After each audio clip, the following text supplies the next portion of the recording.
Hey, it's Wes. I want to take the opportunity to introduce you to this series I'm putting together. Basically, what we are doing is we are doing free to play Strixhaven. Now, this is kind of a summary just to kind of bring everything together that I've already done. We've done Quandrix, Witherbloom, Prismari, Lorehold, and Silverquill. Of these five, there's a couple things you got to remember. When you're a free to play player, it's all jank. So, first and foremost, none of these decks are top tier decks. But the thing is, how am I going to look at these from a free to play standpoint? Well, first and foremost, it has to be fun. If it isn't fun, if I'm not enjoying myself, I'm not going to play them. And a portion of that fun aspect has to come from the fact that when you go into a match, you have to feel as though you at least have a shot of winning. If you don't feel as though you have a chance of winning the game, even if it's a slim chance, if you don't feel that, you're not going to enjoy yourself. Because if you know you're just going to go in, just get yourself stomped, and then just be right back out again, you're not going to want to play. And so that's really what we're talking about here. What of these five colleges left me with the feeling the best at the end of the day whenever I play these decks? And I'm going to rate them very, very simply. Lorehold was the bottom. Now, the truth is, though, whenever I look at this Lorehold deck, is Lorehold bad? No. The problem is, as a free-to-play player, I just don't have a lot of the options that Lorehold would have wanted. For instance, my strongest card is Quintorius in this deck. I've got a handful, like I've got one Lorehold command. I've got one. If that tells you anything. Reconstruct History. A lot of these are not bad.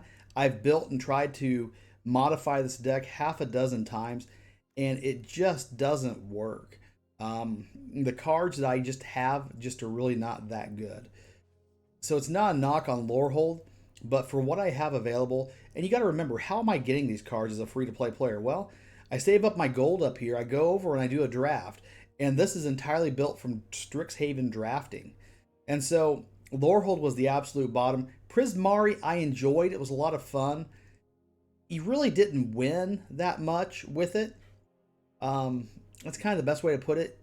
It's fun, you feel like you have a shot, but at the end of the day, it's really not that solid of a deck win-wise. Silverquill was actually pretty good. I had a lot of good Silverquill drafts in the past. In fact, the time I went infinite in a draft, it was actually the Silverquill deck that had done it. So if you take a look, you'll realize something very, very quickly. I've got 4 Killians. I have got a Shadrix. I've got a lot of the things that makes Silverquill click. And I could have built this a number of different ways, but this was what I went with, and there was other options even available to me then. And just one of those things where whenever you look at Silverquill, it was solid. Is it great? No, but it was solid. Witherbloom, I honestly didn't enjoy playing that much. I'm really not a black player. I am a white player, so the Silverquill kind of clicked with me. I'm not a black player. I do play a little bit of green, but I would say of the ones, I of course play white and I play red, so I thought Lorehold was really going to be kind of my thing, but it just wasn't. It just wasn't meant to be. Prismari was a lot of fun.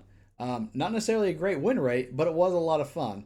Silverquill was actually fairly solid, and it was fun enough because, you know, winning, to be honest, is kind of its own form of fun in its own way. Witherbloom was okay. I'm not a big Witherbloom type fan. I'm not a big black-green fan. But the one that I absolutely loved the most was Quandrix. And it's the one I did last of all things. And I just want to make this video just to kind of cover a couple things. First and foremost, if you're a free-to-play player, every deck you build until you actually build a top-tier competitive deck is jank. That's just all there is to it. Because as a free-to-play player, like in my case, I have invested almost all of my work into one predominant deck. Now, this particular deck, it is a top tier. It is a mythic tier deck. In fact, if you take a look, this is the deck I've been using and I've been grinding into Diamond Tier 1. I'm a free-to-play player. I've got 11 days left. I'm pretty sure I'm going to make Mythic again this month. It's just getting the time to grind. So anyways, I want to put this video together real quick just to kind of cover the 5 colors and also to kind of introduce you to the series also, to kind of make sure people understand this isn't telling you that these are the best decks available. What I'm doing is I'm taking the cards I have and seeing what you can do with them. And by far, the best, funnest one I had, and your mileage is going to vary. Because in the drafting, I had very good Silverquill drafts, and I've had good Quandrix drafts. So those two for me were the most fun. and actual true fun, Quandrix by far. I appreciate you tuning